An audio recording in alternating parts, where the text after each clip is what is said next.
दुनिया जहान में इस हफ्ते हिजबुल्लाह चाहता क्या है। स्वागत है आपका दुनिया जहान में। मेरा नाम है मोहनलाल शर्मा। हर हफ्ते एक सवाल और उसका जवाब तलाशने की कोशिश। बीबीसी पड़ताल दुनिया की।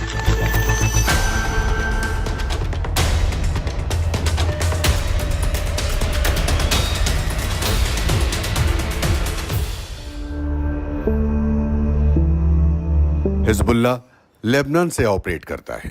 हिजबुल्लाह के दो धड़े हैं, सैन्य धड़ा और राजनीतिक धड़ा। लेकिन इसराइल, पश्चिमी देश और गल्फ कोऑपरेशन काउंसिल पूरे हिजबुल्लाह को आतंकवादी संगठन घोषित कर चुके हैं। 7 अक्टूबर को हमास के हमले के बाद जब से इसराइल ने गजा में युद्ध छेड़ा है, तभी से हिजबुल्लाह ने इसराइल और लेबनान की सीमा पर अपनी सैन्य गतिविधियां तेज कर दी हैं। 27 जुलाई को गोलन हाइट्स इलाके में एक फुटबॉल मैदान पर हुए रॉकेट हमले में 12 बच्चे और युवा मारे गए। फौरन इस बात को लेकर अटकलें शुरू हो गई कि क्या निशाना चूकने की वजह से ये रॉकेट नागरिक ठिकाने पर गिरे थे। दूसरा सवाल ये कि उन्हें किसने दागा। संभावना व्यक्त की गई कि इसे ईरान की शह पर चलने वाले संगठन हिजबुल्लाह ने दागा था। हालांकि हिजबुल्लाह ने इसका खंडन किया। एक सवाल बार बार उठ रहा है कि वो आखिरकार हासिल क्या करना चाहता है। क्या उसके हमलों का मकसद गजा के फलस्तीनियों के प्रति समर्थन दिखाना है, या वो मध्य पूर्व में इस्राएली सेना के कई मोर्चों पर फंसे होने का फायदा उठाना चाहता है। तो इस हफ्ते दुनिया जहान में हम यही जानने की कोशिश करेंगे कि हिजबुल्लाह आखिरकार चाहता क्या है। पार्ट 1, हिजबुल्लाह का जन्म। 1970 के दशक के आखिरी सालों में हिजबुल्लाह एक सैन्य शक्ति के रूप में उभरने लगा था। उस समय पीएलओ यानी पैलेस्टीन लिबरेशन ऑर्गेनाइजेशन के चरमपंथियों ने लेबनान से इसराइल पर रॉकेट हमले करने शुरू कर दिए थे। 1978 में ऐसे ही एक हमले में इसराइल की एक बस को निशाना बनाया गया, जिसमें 38 इसराइली मारे गए। इसके बाद जवाबी कार्रवाई करने के लिए इसराइली सेना लेबनान में घुस गई।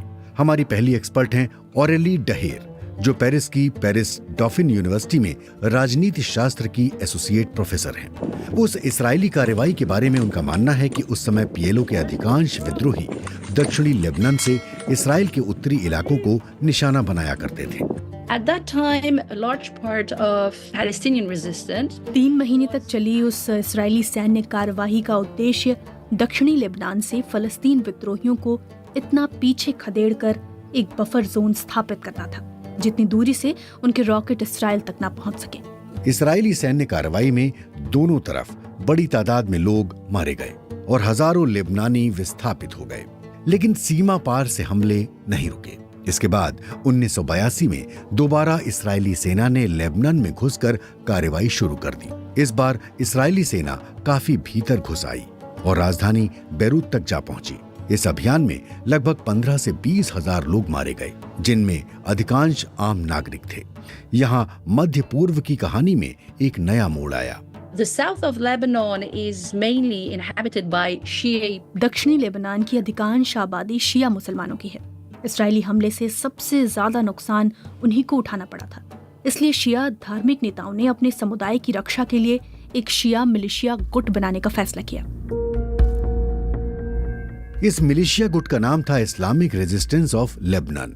ऑरेली डहेर कहती हैं कि इस गुट का एकमात्र मकसद इसराइल को लेबनान से बाहर करना था। लेबनान में इस्लामिक शासन स्थापित करने का भी उसका कोई मकसद नहीं था। मगर सवाल ये था कि इस मिलिशिया को धन कहां से मिलेगा। स्वाभाविक तौर पर उसने ईरान का रुख किया, जहां इस्लामिक क्रांति आ रही थी। इस गुट का उद्देश्य ईरान से मेल भी खाता था। बाद में इस गुट का नाम बदलकर हिजबुल्लाह रखा गया। The Iranians at that time were not quite enthusiastic at the idea of Iran उस समय लेबनान की सहायता के लिए अपने सैनिक वहां भेजने के पक्ष में नहीं था, लेकिन वो हिजबुल्लाह को सैन्य ट्रेनिंग, हथियार और पैसे देने को तैयार हो गया। लेकिन लेबनान में लोगों को हिजबुल्लाह में भर्ती करने और अपनी विश्वसनीयता कायम करने के लिए हिजबुल्लाह को एक मंच की जरूरत थी। इसलिए 1992 में हिजबुल्लाह का राजनीतिक धड़ा लेबनान सरकार में शामिल हो गया। ऑरेली डहेर कहती हैं कि इससे हिजबुल्लाह की सैन्य गतिविधियों को काफी हद तक वैधता हासिल हो गई। हिजबुल्लाह लेबनान के राजनीतिक दलों से केवल एक बात चाहता था कि वो उसकी गतिविधियों में किसी भी तरह की बाधा न डालें। बदले में वो जैसे चाहें लेबनान पर राज करें। हिजबुल्लाह उसमें दखलंदाजी नहीं करेगा। औरेली डहेर का मानना है कि इस लिहाज से हिजबुल्लाह एक राजनीतिक दल कम और एक दबाव डालने वाला लॉबी गुट ज्यादा है। वो कहती हैं कि इसी वजह से लेबनान सरकार ने हमेशा हिजबुल्लाह की कार्रवाइयों को खुले तौर पर तो नहीं मगर अस्पष्ट तरीके से जायज ठहराया है। लेबनान सरकार कहती है कि लेबनान के लोगों को इसराइल के खिलाफ हर संभव तरीके से प्रतिरोध करने का अधिकार है और इस तरह लेबनान सरकार ने अपने आप को हिजबुल्लाह की गतिविधियों से दूर कर लिया है। पार्ट 2, इसराइल और हिजबुल्लाह के संबंध। हमारी दूसरी एक्सपर्ट लीना खतीब चैटम हाउस में मध्य पूर्व मामलों की एसोसिएट फेलो हैं। उनका कहना है कि हिजबुल्लाह एक मिलिशिया गुट है जिसकी स्थापना लेबनान से इस्राएली कब्जे को खत्म करने के लिए की गई थी और तभी से इसराइल और हिजबुल्लाह के बीच संघर्ष व शत्रुता जारी है। लेकिन साल 2000 के आते आते लेबनान में फलस्तीनी विद्रोहियों की मौजूदगी काफी घट गई थी। वहीं घरेलू और अंतर्राष्ट्रीय दबाव के चलते इसराइल ने भी लेबनान से अपनी सेना को वापस बुला लिया। Hezbollah saw the Israeli withdrawal as a victory. Israeli सेना के लौटने को हिजबुल्लाह अपनी जीत की तरह देख रहा था। इसराइली सेना लेबनान के लगभग सभी हिस्सों से हट गई थी, इसलिए उसके पास इसराइल के खिलाफ बड़ी सैनिक कार्यवाही करने की कोई वजह नहीं बची थी। इसी कारण 2000 से 2006 तक हिजबुल्लाह और इसराइल के बीच कोई बड़ा संघर्ष नहीं हुआ। दोनों की सोच में कोई बदलाव तो नहीं आया था और दूरियां भी बनी रही। 6 सालों तक बनी शांति एक बार फिर से भंग हो गई, मगर इस बार फलस्तीनियों की वजह से नहीं बल्कि एक नई सैन्य शक्ति की वजह से एक अल्पकालिक नया संघर्ष शुरू हुआ। In 2006, Hezbollah entered Israeli territory. 2006 में हिजबुल्लाह ने इसराइली क्षेत्र में घुसकर 2 इसराइली सैनिकों का अपहरण कर लिया। इसके बाद हिजबुल्लाह और इसराइल के बीच जंग छिड़ गई जो 1 महीने से ज्यादा देर तक चली, जिससे लेबनान को काफी नुकसान हुआ। एक समझौते के साथ ये लड़ाई खत्म हुई। इस समझौते के तहत हिजबुल्लाह और इसराइल के बीच तय हुआ कि वो एक दूसरे पर कोई बड़ा हमला नहीं करेंगे। इसे एक नई शुरुआत की तरह देखा जा रहा था। समझौते के तहत दक्षिणी लेबनान में एक बफर जोन कायम किया गया जहां सशस्त्र सैनिकों की तैनाती नहीं थी। दोनों पक्षों के बीच शीबा फॉर्म्स नाम के जमीन के एक टुकड़े को लेकर तनाव बना रहा, लेकिन कोई बड़ा संघर्ष नहीं छिड़ा। लीना खतीब कहती हैं कि शीबा फॉर्म्स को लेकर विवाद के चलते हिजबुल्लाह ने अपना सैनिक वजूद बनाए रखा, मगर इसराइल पर हमला नहीं किया। इसराइल भी हिजबुल्लाह की ओर से खतरे को नजरअंदाज करता रहा। इसके बाद कहानी में नया मोड़ तब आया जब गजा को नियंत्रित करने वाले चरमपंथी फलस्तीनी गुट हमास ने इसराइल के दक्षिण में हमला कर दिया। इसराइल के मुताबिक इस हमले में 1200 से ज्यादा इसराइली लोग मारे गए और 240 से ज्यादा लोगों का अपहरण कर लिया गया। जवाब में इसराइल ने गजा पट्टी में सैन्य कार्रवाई शुरू कर दी। इस दौरान लेबनान से हिजबुल्लाह ने इसराइल पर रॉकेट बरसाने शुरू कर दिए, जिसका अर्थ था हिजबुल्लाह अब फलस्तीनियों और इसराइल के बीच संघर्ष में सीधे हस्तक्षेप कर रहा था। इसी के साथ इसराइल के मामले में फलस्तीनियों और हिजबुल्लाह का मकसद एक हो गया था। Hezbollah will follow the lead of the Palestinians in terms of Hezbollah वही करेगा जो फलस्तीनी करेंगे। अगर फलस्तीनी इसराइल के साथ समझौते को तैयार हो जाएं, तो ये हिजबुल्लाह को भी करना पड़ेगा। मगर प्रश्न ये है कि इन दोनों गुटों में क्या संबंध है।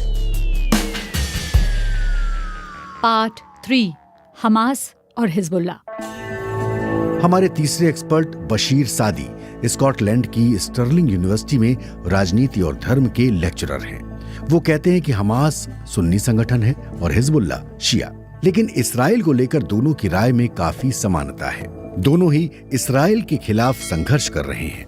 इतना ही नहीं बल्कि हमास ने हिजबुल्लाह के सहयोगी देश ईरान से आर्थिक मदद हासिल की है और वो हिजबुल्लाह से भी सैन्य सहायता लेता रहा है। कहा जाता है कि हमास को अपने चरमपंथियों के लिए भूमिगत सुरंगें बनाने में हिजबुल्लाह से काफी मदद मिली है। And so that tunnel idea may have been part and parcel of भूमिगत सुरंगों का आइडिया इन दोनों संगठनों की मिली भगत से ही संभव हुआ है। इन दोनों के नेतृत्व और उनके चरमपंथियों के बीच किस प्रकार का आदान प्रदान या सहयोग है, ये कहना मुश्किल है, क्योंकि इन भूमिगत सुरंगों में जो कुछ होता है वह गुप्त ही रहता है। हो सकता है कि हमास के 7 अक्टूबर के हमले की हिजबुल्लाह को पूर्व जानकारी ना हो, लेकिन उसे ये जरूर पता होगा कि हमास इस प्रकार के हमले के लिए तैयार हो चुका है। अगला सवाल ये है कि हमास और हिजबुल्लाह में विचारधारा, सूचना के आदान प्रदान और सहयोग का क्या स्वरूप है और आगे ये सहयोग किस दिशा में जा सकता है। So, in this sense, Hezbollah and Hamas have a very clear Hezbollah और हमास का सैनिक उद्देश्य एक ही है। वो दोनों ही इसराइल की सैनिक क्षमता और सुरक्षा व्यवस्था को कमजोर करना चाहते हैं ताकि भविष्य में उसके साथ अपनी शर्तों और हितों के हिसाब से समझौता कर सकें। लेकिन हमास और हिजबुल्लाह के बीच सहयोग की अपनी सीमाएं भी हैं। So, if Hamas opens a front in Gaza, अगर हमास इसराइल के खिलाफ सैनिक मोर्चा खोल दे तो जरूरी नहीं है कि हिजबुल्लाह भी उसकी सहायता के लिए इसराइल पर रॉकेट और मिसाइल हमले शुरू कर देगा। हिजबुल्लाह को सोचना पड़ेगा कि उसकी कार्रवाई का लेबनान पर क्या असर पड़ेगा और क्या ये उसके सामरिक हित में है। फलस्तीन को मुक्त कराना फिलहाल उसका मकसद नहीं है। उसका मकसद लेबनान की सीमा सुरक्षा को मजबूत करना है, जिससे वो अपने कई राजनीतिक हित भी साध सकता है। पार्ट 4, सरकार के भीतर पैठ। हमारे चौथे एक्सपर्ट मेहरान कामरावा कतर में जॉर्ज टाउन यूनिवर्सिटी में प्रशासन संबंधी विषय के प्रोफेसर हैं। उनकी राय है कि हिजबुल्लाह उसके नेता हसन नसरल्लाह के मार्गदर्शन में लेबनान और क्षेत्र की राजनीति में बदलाव के साथ साथ खुद को ढालता और विकसित करता गया है और अब वो एक बड़ी सैन्य ताकत बन चुका है। Hezbollah in many ways is the only Arab army. कई मायने में देखा जाए तो हिजबुल्लाह एकमात्र अरब सैन्य संगठन है जो इजराइल पर हमला करने में अपेक्षाकृत काफी सफल रहा है। हिजबुल्लाह के नेता हसन नसरल्लाह खुलेआम इजराइल को धमकी देते हैं। उनके ड्रोन इजरायली क्षेत्र तक पहुंच जाते हैं। काफी हद तक इजरायली सेना के कमांडर अनमने ही सही मगर नसरल्लाह की ताकत की दाद भी देते हैं। तो नजदीकी भविष्य में हिजबुल्लाह का क्या उद्देश्य है? Well, there are a number of goals that Hezbollah pursues. Hezbollah एक साथ कई उद्देश्य प्राप्त करने की कोशिश करता है। सबसे बड़ा उद्देश्य है लेबनान, खासतौर पर दक्षिणी लेबनान जहां शियाओं की आबादी ज्यादा है।